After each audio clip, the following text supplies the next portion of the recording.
Here we go, Steeler Nation. My name is Jack Sperry, and you are tuning into Steelers Talk. Today, we're going to be talking about the Bills game preview, Week 5 for the Steelers. It's going to be a good one, so let's just jump right into it. The big storyline coming into this week is that Kenny Pickett has been officially named the starting quarterback for your Pittsburgh Steelers. And let me tell you, man, I am juiced. I think this is going to be a fantastic move for the Pittsburgh Steelers.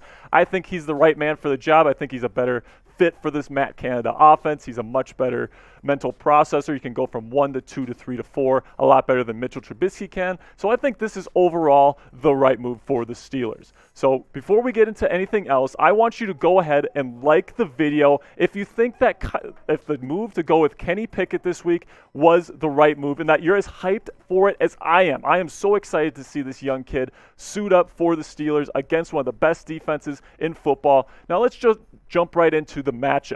Okay, we're facing against one of the best teams in the NFL, a Super Bowl favorite in the Buffalo Bills. And because of that, the Bills are the favorite by minus 14 this week. So we're definitely going to have an uphill battle. We're on the road against a good team, a good defense.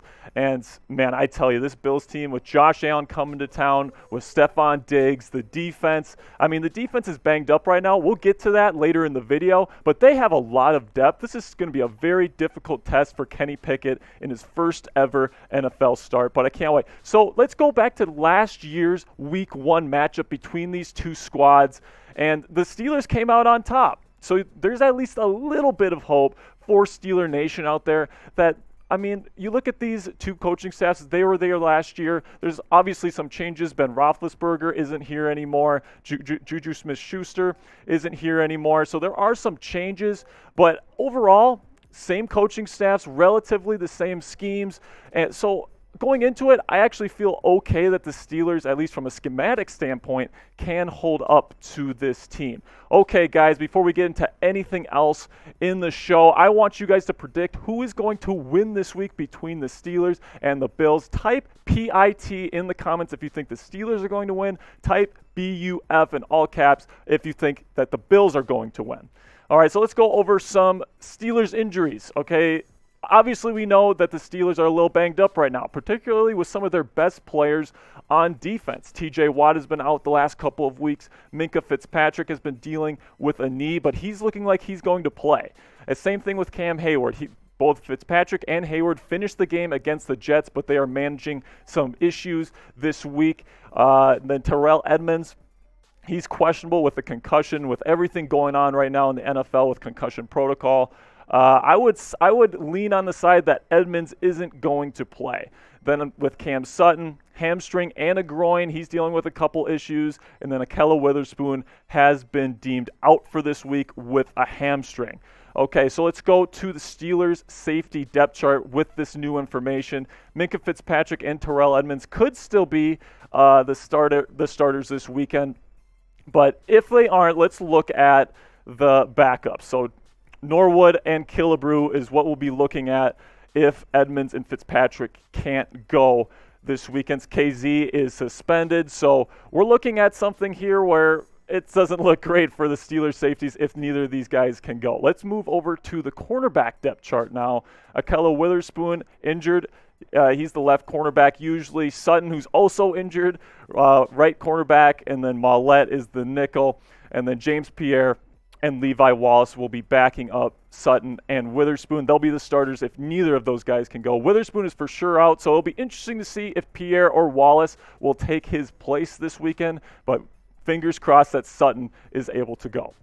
Now let's shift over to the Bills side with who they have out this week for the Steelers game. Tre'Davious White has been on IR or the PUP list since the beginning of the season, still coming back from that ACL injury that he had last year. Micah Hyde, he's been out. I think he was out just last week with a neck injury. He's looking like he's going to be out this week. Same thing with Jamison Crowder, who broke his ankle in last week's game, so he'll be out as well. Now here's where it gets interesting, the questionables for the Bills.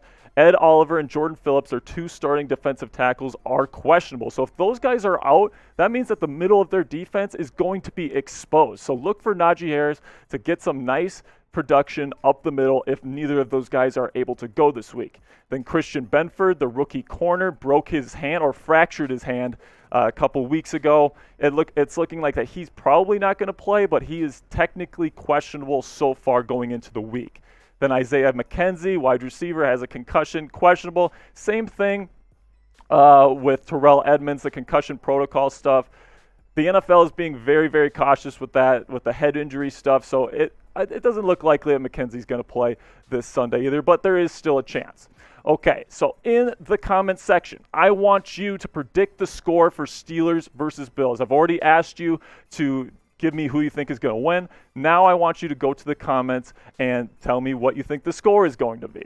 Okay, so let's get into my keys to the game. Number one, put pressure on Josh Allen. The weakest link on this Bills team, believe it or not, is the offensive line. Let's take a look at the Bills O-line PFF grades for this season so far. Deion Dawkins is by far their best guy at a 72 grade, and then everybody else is grading at below average rates right now. Saffold's at 44.3. That's good for the 61st best guard in the National Football League through 4 weeks. Mitch Morse has a 54.3 grade.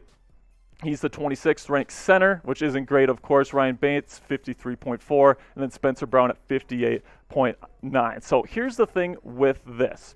They can really take advantage of this weak offensive line.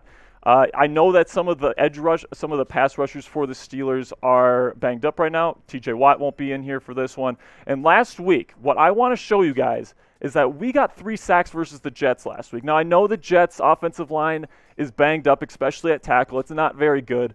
But we had some good production last week, and we're facing another shaky offensive line this week. So I'm looking for the Steelers to have a big week in terms of sack and pressure production. We're going to need it if we're going to pull this one out. So in the comments, I want you guys to go right now and tell me how many sacks the Steelers will have against the Bills this week. In my opinion, I think we're going to have 2.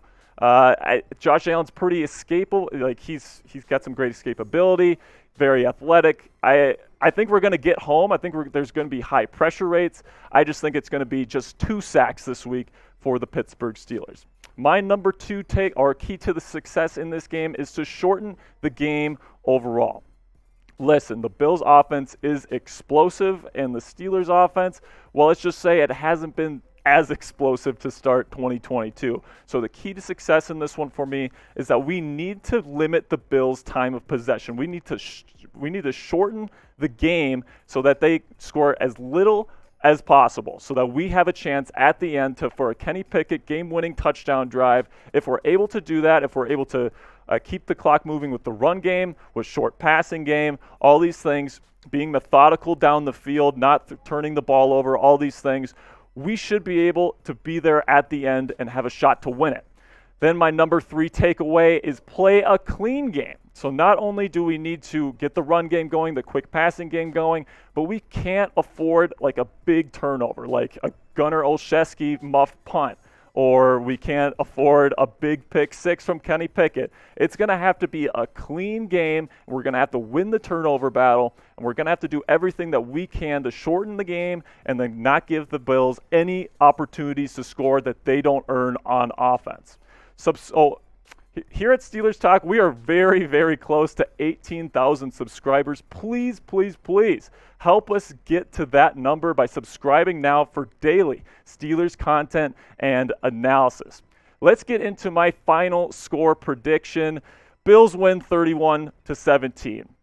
I'm going to go with what BetUS has right now in terms of the favorite. I have a 14-point deficit for the Steelers, and the reason why I'm going with this right now is, Kenny Pickett, this is his first NFL start, guys. He's going up against one of the best defenses in football. Our defense is banged up.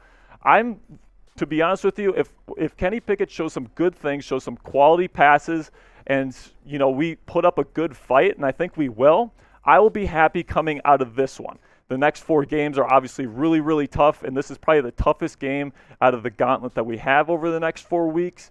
So I don't think we'll win it, but I'm looking for Kenny Pickett to really show some good things so that we can go into the next 3 games hoping to win 2 out of 3 and go into the bye at 3-5. Okay, guys, finally, I want you guys to go follow me on Twitter. If you love the Pittsburgh Steelers and you don't want to wait for my post-game reaction here on YouTube, I live tweet every single Pittsburgh Steelers game. So if you want live reactions, my live reactions, go to my Twitter. It's Jack_Sperry. Follow me today. I also put a ton of general NFL content out there, NFL power rankings on a weekly basis. So if that's your sort of thing, go give me a follow on Twitter. All right, guys, that's going to do it for today's show. Thank you guys for stopping by. And until next time, peace, guys.